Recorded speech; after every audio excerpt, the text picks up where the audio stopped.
திமுக தங்களுக்கு பலவீனமான தொகுதிகளில் ஒரு வலுவான பிடியை பெறுகிறது. தேமுதிகவுக்கு என்று இப்போதும் ஒரு நிலையான கேப்டன் விசுவாசிகள் கூட்டம் உண்டு. அவர்களின் வாக்கு சதவிகிதம் கடந்த தேர்தல்களில் குறைந்திருந்தாலும், மாநிலம் முழுவதும் பரவலாக உள்ள 2% முதல் 4% வாக்குகள் இப்போது திமுக கூட்டணிக்கு கூடுதல் பலம் சேர்க்கும்.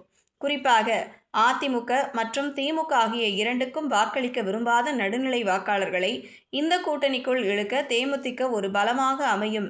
எனவே திமுகவிடம் இருக்கும் வலுவான வாக்கு வங்கியுடன் மற்ற கட்சிகளின் பலத்தையும் சேர்த்தால் அது ஒரு இமாலய எண்ணிக்கையை தொடுகிறது.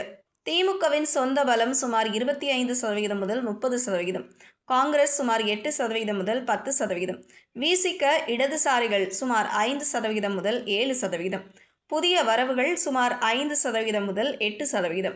இந்த கூட்டணி கணக்கின்படி பார்த்தால் திமுக கூட்டணி தேர்தலுக்கு முன்பே சுமார் 45% முதல் 50% வரையிலான வாக்குகளை தன்வசம் வைத்திருக்கிறது.